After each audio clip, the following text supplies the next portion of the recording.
We provide you the platform to turn your dreams into reality. Give wings to your aspirations with KR Mangalam University. बात करते हैं मिथुन राशि का चंद्रमा अगर पंचम भाव में हो तो क्या होगा। पंचम भाव संतान भाव होता है, विद्या का भाव होता है, आदमी का प्रारब्ध भाव हो गया। तो देखा जाए तो बुध पंचम भाव में चंद्रमा का होना, इस तरह के लोग हाईली क्वालिफाइड होते हैं, उच्च शिक्षित होते हैं, प्रारब्ध से महान उन्नत करते हैं, कम मेहनत करके ज़्यादा सफल होते हैं, संतान इनकी बहुत अच्छी होती हैं और आज्ञाकारी संतान के पिता कहलाते हैं और इनकी संतानें बड़ी अच्छी करती हैं, इनका कैरियर बहुत अच्छा होता है और ये धार्मिक नगरी में रहने वाले होते हैं, धर्म का प्रचार करते हैं, धर्मवादी होते हैं और ईश्वर में इनकी अटूट आस्था होती है। छोटी छोटी बात को लेकर के इनके मन में काफ़ी संवेदनशीलता रहती है, कोई भी चीज़ देख ले निगेटिव तो बड़े दुखी हो जाते हैं, बहुत अति संवेदनशील होते हैं, छोटी छोटी चीज़ें इनको हर्ट करती है। माता पिता के प्रिय होते हैं, भाई बहनों के प्रिय होते हैं, उच्च शिक्षा ग्रहण करते हैं, इस तरह के लोग बड़े अच्छे गणितज्ञ होते हैं, फिजिक्स के ज्ञाता होते हैं, केमिस्ट्री इत्यादि के ज्ञाता होते हैं और देखा जाए तो मेडिकल साइंस में लोग बड़ा कुछ करते हैं। संतानें इनकी बड़ी होनहार होती हैं और आज्ञाकारी संतान के पिता कहलाते हैं। अब आइए हम बात करते हैं मिथुन राशि का चंद्रमा अगर छठे भाव में हो तो क्या होगा। मिथुन राशि का चंद्रमा अगर छठे भाव में हो तो व्यक्ति रोग और शत्रु से परेशान रहता है, उसको अनेक प्रकार की संकटों का सामना करना पड़ता है और व्यक्ति को सर्दी जुकाम एलर्जी की दिक्कत रहती है, ईचिंग की प्रॉब्लम रहती है, स्किन डिजीज होने की समस्या रहती है, बेवजह छोटी छोटी बात को लेकर परेशान होते हैं, सब कुछ होता है फिर भी ये अज्ञात कारणों से परेशान रहते हैं, इनके मन में इनसिक्योरिटी की भावना होती है। छठे भाव में होने के नाते शत्रु से इनको काफ़ी तनाव मिलता है, विरोधी इनके सक्रिय रहते हैं और देखा जाए तो अगर ये कोई व्यापार करते हैं विदेश से या बड़े लेवल पर तो ये दिवालिया हो जाते हैं, पैसे से की काफ़ी इनको हानि होती है, लोग इनको चीट कर देते हैं। वहीं अगर सप्तम भाव में मिथुन राशि का चंद्रमा हो तो ऐसे लोग बड़े बुद्धिमान होते हैं और सुखमय जीवन जीते हैं, गणित विज्ञान साहित्य पत्रकारिता के क्षेत्र में उनका काम होता है और पार्टनरशिप में अगर कोई कार्य करते हैं खासतौर से मीडिया के लाइन में तो उसमें बड़े सफल होते हैं, शेयर से इनको धन मिलता है, अचानक बड़े बड़े लेवल पर काम करते हैं और हमेशा एक साथ दो काम करते हैं, पैरेलल इनका दो काम होता है और दोनों में सफल होते हैं। लेकिन इनके लाइफ में काफ़ी संघर्ष होता है और ऐसे लोगों की पत्नी काफ़ी सुंदर होती है, विदुषी होती है और काफ़ी लोकप्रिय होती है। शादी के बाद इनका भाग्योदय होता है। अगर वहीं ये पुरुष की कुंडली तो इनकी पत्नी काफ़ी सुंदर सुशील विदुषी होगी और अगर ये पत्नी की महिला की कुंडली तो उसका पति काफ़ी अच्छा होगा, इंटेलिजेंट होगा, बुद्धिमान होगा और काफ़ी आगे बढ़ने वाला होगा, राजनीति में उसकी अहम भूमिका होगी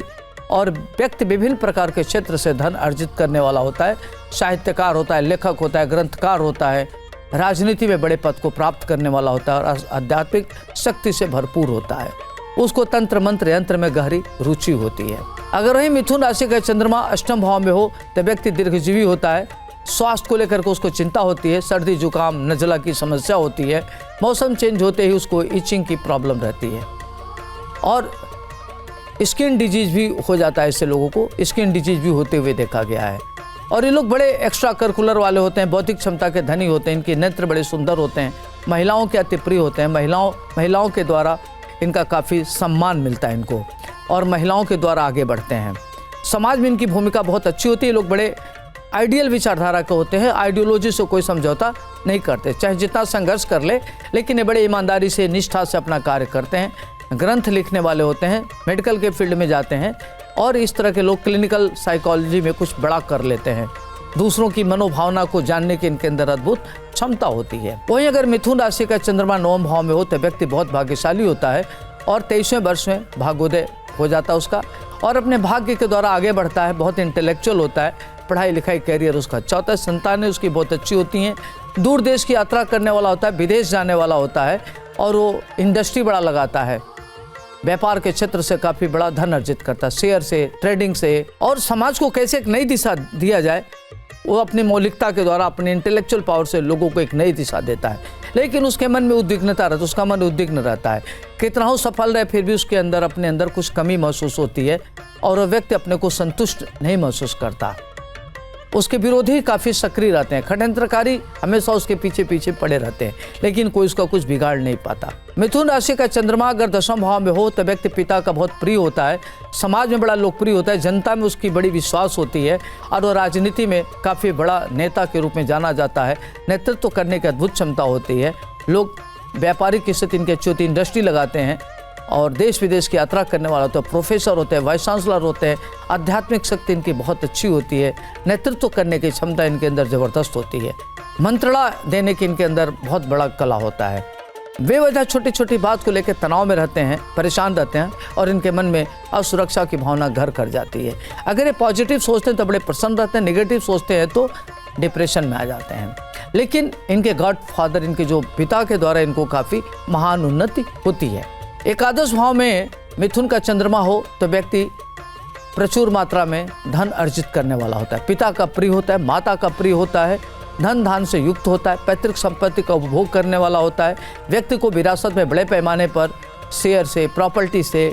लैंड से धन बड़े लेवल पर मिलता है। अगर वह विधि के क्षेत्र में काम करता है, मैनेजमेंट के क्षेत्र में काम करता है, अकाउंटेंसी के क्षेत्र में काम करता है तो उसके पास काफ़ी धन होता है। धन की स्थिति उसकी बहुत अच्छी होती है। ऐसे लोगों की संतानें बहुत अच्छी होती हैं, दाम्पत्य जीवन इनका अच्छा होता है, पारिवारिक लाइफ इनकी बहुत अच्छी होती है, नौकर चाकर का इनको सुख मिलता है, इनकम का जरिया हमेशा इनका खुला रहता है, तो इनके पास आय का अभाव कभी नहीं होता,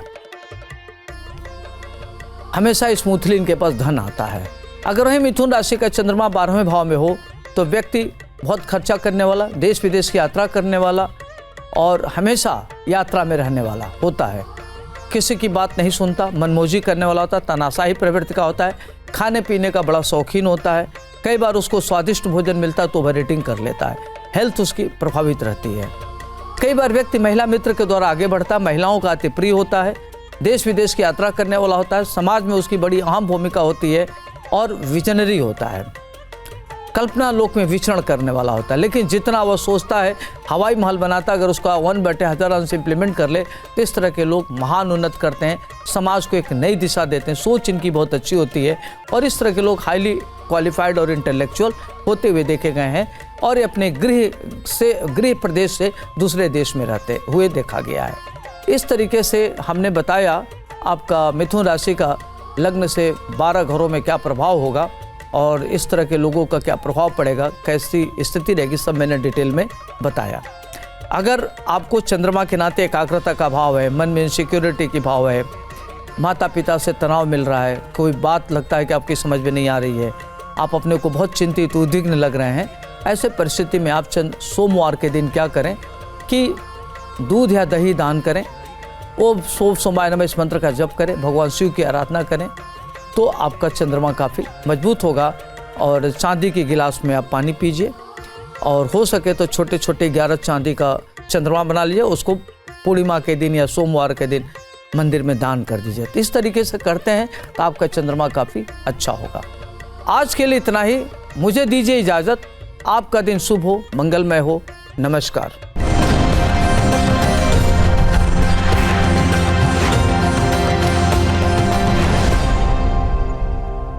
जहाँ भक्ति है हर शब्द में, कथाओं में छुपे हैं दिव्य रहस्य और ज्योतिष देता है जीवन को दिशा। धर्म से जुड़ी हर बातों को जानने के लिए हमारे चैनल स्तुति को सब्सक्राइब करें।